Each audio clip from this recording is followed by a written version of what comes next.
Hey, what's up? What's going on? Megan McEwen, Big Ten Network. Congratulations, first off. Now that you're officially the number one pick, what about your game do you feel like is going to translate best over to the W and specifically in Indiana?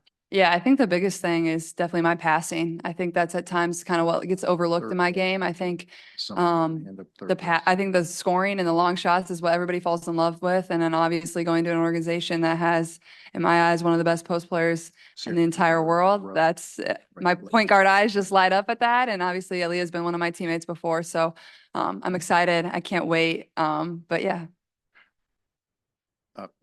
Sierra, right there. Me? Hi. Caitlin, third row to your left. I'm sorry. Gotcha. Hi. Who's your biggest rival going into the season?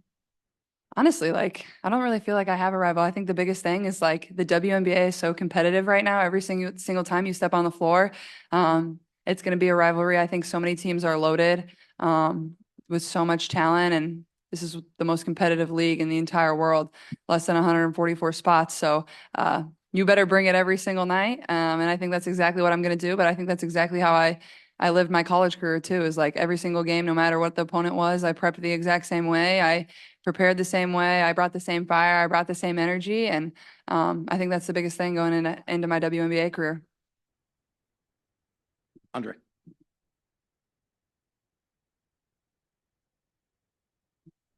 Hey, Caitlin, Howard Magdal, the Nets. Congratulations. Thanks. I saw you share a moment with Lisa after getting the pick. Can you just take us through, what that conversation was, what you guys were talking about, and what it meant to share that with her after you guys are, essentially the two who believe you can make it to back-to-back Final Fours? Yeah, I think the biggest thing is like I vividly remember Coach Bluder like coming and doing my home visit in my house during my recruiting. It was at the end of my junior year, I believe, or maybe the beginning of my junior year, around sometime in my end of my junior year. And I think the biggest thing is like we talked about this moment, we dreamed of this moment, but she also believed I would be here, and she coached me really hard to get to this moment. There was a lot of ups and downs, and something I really appreciate about Coach Bluder is like no matter what awards or success or wins we ever had or I had, is like she never stopped coaching me. She never stopped holding me accountable. She always thought there was ways for me to get better. I know she still thinks that, and I still think that. And that's one of the things I just love about her is like, first of all, she believed I would be here from the day I committed to her, even before that when I was in 8th grade, but also she pushed me really hard to make me as good as I am. Thanks.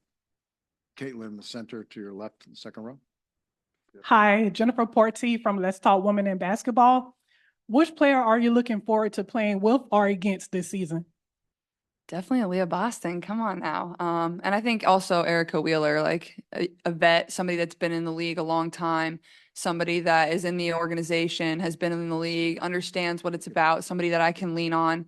I'm 22 years old and I don't have all the answers in the world. This is something new to me. This is a new challenge. And that's something I'm excited for. But having those type of people around me to lean on and ask questions, or when things get hard, to be there for me. So I think, those two for sure. Yeah. Caitlin, third row center. Caitlin, Nancy Armour, USA Today Sports. Two questions. First, you've had a whirlwind and a long season. Are you glad that this part of it is over and that you can kind of focus on being a WNBA rookie? And also, too, you mentioned that Aaliyah. What has your relationship been like, and what are you most looking forward about playing with her? Yeah, I think obviously the course of the last few weeks has been pretty insane in my life. The last 2 months, playing basketball as long as I possibly could in my college career, and then went home for a couple days. I got off the plane when we landed in Iowa City. I drove directly back home, had my mom cook me a meal, and then I drove back to Iowa City the next day. We had our celebration, and then I flew to LA, flew to New York, and now I'm here sitting at the stage. But I think the biggest thing is like I'm just very lucky to be in this moment, and all these opportunities and these things, they're once in a lifetime. And when things might get tiring, or you have to do stuff, I think the biggest thing is to look at it as just like an opportunity. This isn't something everybody gets to do. It's once in a lifetime, and just trying to soak in every single experience, because I know how quick of a turnaround it is, and I have a lot of people helping me. And then obviously Aaliyah Boston, I mean, there's so much you can say about her. Rookie of the year, in my eyes, one of the best players in the league. And like I said, like as a point guard, like my biggest job is like, I'm just feeding Aaliyah the ball every single game. That's what I'm going to do. I'm going to go in there and be like, hey, go make a layup.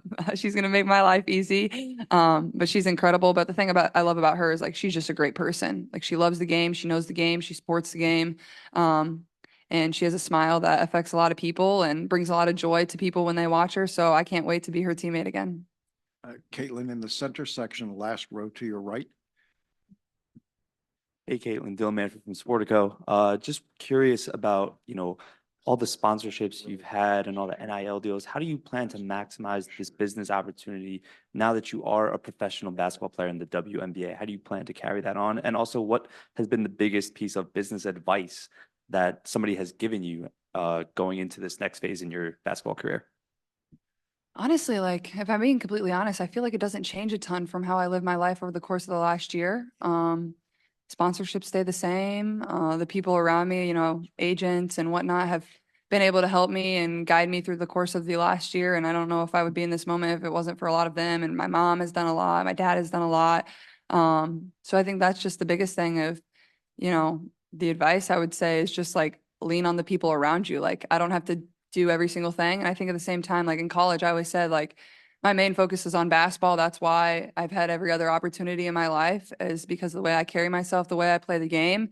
And going into my professional career, I plan to do the same exact thing. Is like my focus is solely on basketball. Being the best I can. I don't have to do school anymore. That's pretty exciting. I do have to get my degree. I graduate on May 14th, but other than that, my 110% focus is on basketball. And, when I do that really well and carry myself really well, everything kind of just takes care of itself. Caitlin, staying in the center section, last row, right in front of the screen. Hey, Caitlin, you made it work with the New York Times. How's the filming been for the ESPN documentary with Omaha? And do you think that'll help get people to watch the WNBA more, to get a behind the scenes look? Absolutely. And, Your left hand. I'm actually an executive producer on the show, which has been kind of fun for myself. And when Peyton Manning reached out, obviously it's his production company.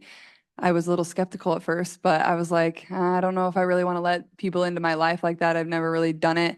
But the way this year has unfolded, the way, obviously Camilla and Kiki, the seasons that they had, I mean, you can't script it any better. It's been absolutely incredible for women's basketball. And if you're a women's basketball fan or you're not a women's basketball fan, I encourage you to watch the show when it comes out. I've seen bits and pieces. It's absolutely amazing. It really allows you to understand the student athlete for way more than just a basketball player. And I think that's really important. I think that's going to allow, fans of the W, fans of college to really, understand what they go through, but love them even more for who they are and what they do and what they're about. So I'm excited for everybody to see it. And it's been a special project. Caitlin, to your right, second row, all the way to the right. Hi, Caitlin, Alexa, Phil, ESPN. Congratulations. The Fever haven't been to the postseason since Tamika Catchings was on the team.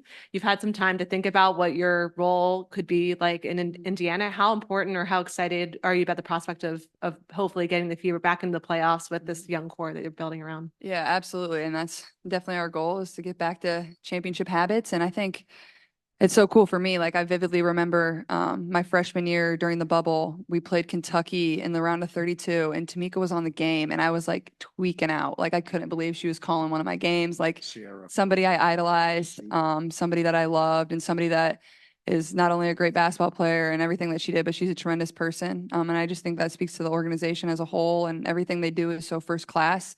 And I'm very lucky to be going there to an organization that really loves women's basketball. I mean, you see it today. I think they had 17,000 tickets claimed to just watch the draft. I think that shows the excitement in Indianapolis. It's a great basketball city. Obviously, what the Pacers have been able to do this year is special in the playoffs. And I think I'm just excited. And like you said, there's a lot of young talent on the team. And, just getting back to the playoffs and doing everything we can to win a lot of basketball games is certainly the goal. Caitlin, to your left in the first row.